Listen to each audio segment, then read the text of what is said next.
Good Friday morning, friends. It is Friday. I know you're excited. You almost couldn't believe it. I know. It's like Friday. It's here.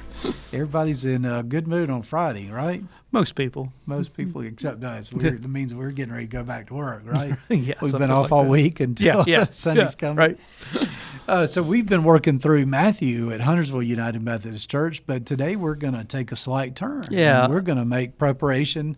David Washko, a wonderful associate pastor at Denver, is going to be preaching, and he's going to be talking about John chapter 15. Really, seriously, one of my favorite verses, favorite chapters, favorite parts of the Bible, that I think is...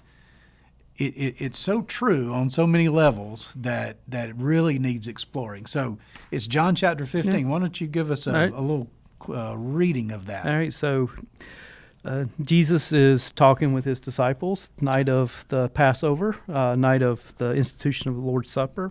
And he says, I am the true vine, and my Father is the vine grower. He removes every branch in me that bears no fruit. Every branch that bears fruit, he prunes to make it bear more fruit. You have already been cleansed by the word that I have spoken to you. Abide in me as I abide in you. Just as the branch cannot bear fruit by itself unless it abides in the vine, neither can you unless you abide in me. I am the vine, you are the branches. Those who abide in me and I in them bear much fruit, because apart from me you can do nothing. Whoever does not abide in me is thrown away like a branch and withers. Such branches are gathered, thrown into the fire, and burned. If you abide in me and my words abide in you, ask for whatever you wish, and it will be done for you. And then he goes on to say, my Father is glorified by this, that you bear much fruit and become my disciples.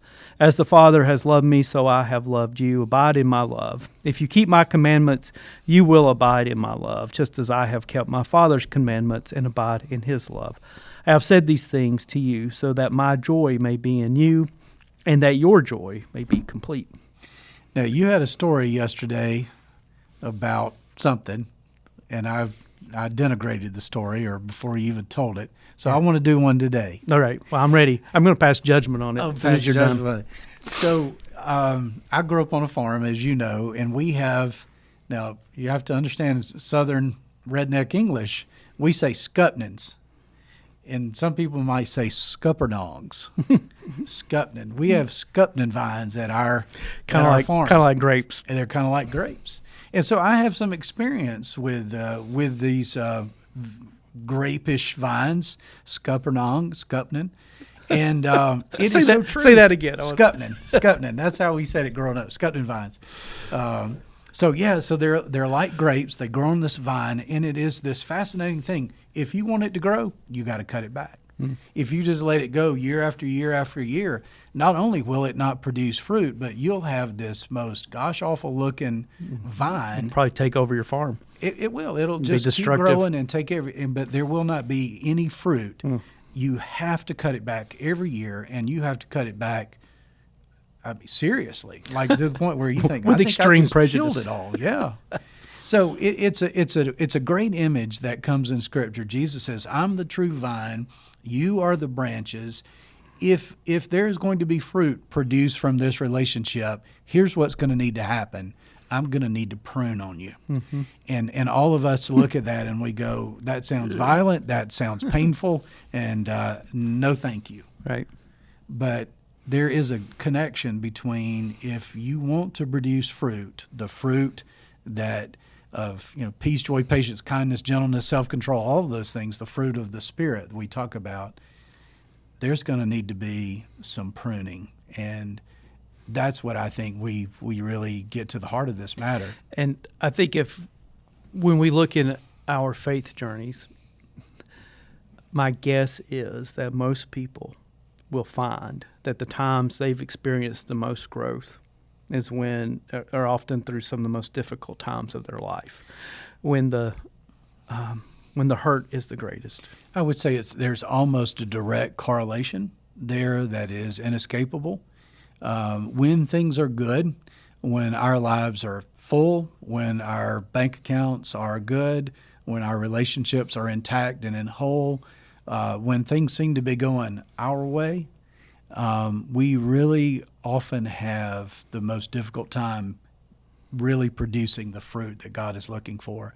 It is almost inevitably when we're going through the hardships, when we're struggling, that seems when we're the most receptive to the growth that God is looking for. It's often those times though, that we do embed ourselves more deeply in Christ, and this idea that the vine is one thing, the branches are another. Right. That connection to Christ is key. Without that connection, there's no life. There's no fruit at all. I'll tell you one of my farm stories. Okay. It's Shrubbery Farm. My dad grew boxwoods, and I don't know if you ever propagated a boxwood. Do you know how to? I can honestly say no. No. So it's very simple, actually. You trim an existing sprig off of a boxwood, and you simply stick it into a damp spot, swampy place, and the boxwood will that little cutting will begin to grow roots. Then you, after a certain period of time, when it's grown enough roots, you simply pull them up, and then you plant them in pots, or you could even maybe plant them in the ground, depending if your ground's good enough. But if you but the key is making sure that the piece of the sprig is put into the right condition of the soil that is damp and will provide the right level of moisture for the propagation to happen. Now, if you just cut that sprig, as you all know, and throw it on the ground, it's going to shrivel and die. It's going to shrivel and die. But it's that connection to the earth that gives it life. And we tend to, when things are good, we tend to sever our connections to our need for God.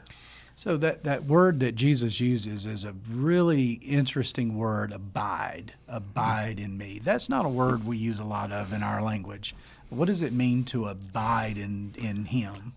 I hear it as dwell in me. That's one thing that comes to mind for me. What about you?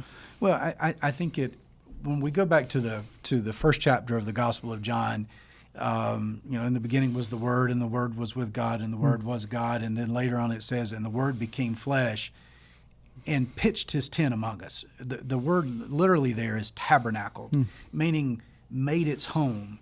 It pitched its tent and moved into the neighborhood. I think that's how Eugene Peterson says it. And so I think that sense of abide is that it's not a quick visit. It's a living with. It is a constant nurturing of the relationship, and I think that's the key to abide in something, is to sit with it, to allow that to take its total effect on our lives. Well, and I think that to your Scuppernong, I think I said it right. I stand by my pronunciation. It takes years and years and years, right, to develop a healthy, productive vine. Yeah. For the boxwood image I used, it takes, to get a boxwood to market can take 10, 12, 15 years. Yeah. And that has to be, it takes a lot of nurturing, it takes a lot of pruning, it takes a lot of this and that. And it's not a quick fix. And we live in a world of Instacart. I guess that's still a thing. Yeah, it is still a thing. It's like, well, I'm going to DoorDash food, or I'm going to order it by Amazon. And I've actually had this happen. We've ordered something from Amazon in the morning and had it by mid-afternoon. We're so used to that kind of immediacy that the journey with Christ is not something that, yes, it can be in a flash and an immediate realization, but the overall journey of discipleship it's a lifestyle. Well, Jesus says, abide in my love. Now, we may say to each other, I love you, or say to our family or kids, whatever, hey, I love you. And almost sometimes as a way to dismiss them. Okay, get off the phone with somebody. But to abide in my love means to be refreshed, renewed. It means to sit with that. It means to be rejuvenated by that. It's this deep sense of belonging to that. And again, that's what makes the difference over time, so that we can begin to be that type of loving presence, the presence of Jesus that I can offer to somebody else.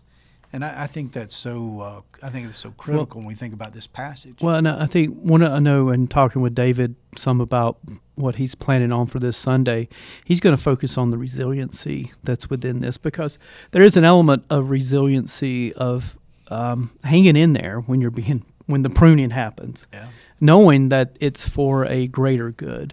Well, and I think we have to make sure the careful distinction that I don't think God says, I'm going to take someone you love away for the pruning. I'm going to take your job away to prune you. I hope you don't leave with that sense that that's what we're suggesting. But life itself will present us with so many different challenges that feel like they will strip away the things of our lives. It will, and the question then is, will the hardships of life, the challenges of life that are inevitable, will you allow God's grace to use them in such a way that you grow, or will you allow them to beat you down into the person who's just simply bitter and twisted? Yeah. So, man, I've looked forward to hearing what David Washko has to say at Denver this Sunday. What else have you guys got going on besides a good sermon for occasion? Well, I will be at the 8:15 service to commission our Henderson Settlement mission team. Oh. And I will be, so we've got a group of folks who'll be heading up to Kentucky, to eastern Kentucky, to serve up there. And it's a wonderful trip they do so many good things. So they're going out, like we talked about previously. They're going to go out and do that work. How about you guys? We're going to be celebrating. One of the wonderful ministries of our church is preschool. We have a vibrant, really an excellent preschool that really does add so much to the growth of young children, 2, 3s, and 4s. Man, they come in and it's just, they're excited. And our teachers, and so we're going to recognize our teachers and recognize that ministry this coming Sunday. It'll be a good day. Right. There's another thing that's happening on Saturday, and that is Paul is having a birthday. Happy birthday to me. Happy birthday for Pastor Paul on April 22nd. And I'll be 29 for the 30th time. Hey, you keep on rocking it, brother. It's also the birthday of a good friend of ours who passed away a few years ago, Bill Osborne. He was a real mentor to both of us, someone that we cherish and love and are grateful for the communion of saints that he's now a part of. So can't remember your birthday without remembering Bill's birthday. Yeah, I think about Jane and I think about Bill's family, and what a void he is both in their lives and in mine and your life and in the life of this annual conference. I mean, he had such a profound impact on all of us. But so certainly be remembering Bill on the Saturday, and hope you have a great birthday. I appreciate that, brother. Thank you. Yep, absolutely. Right. God bless you, and we look forward to seeing you next week.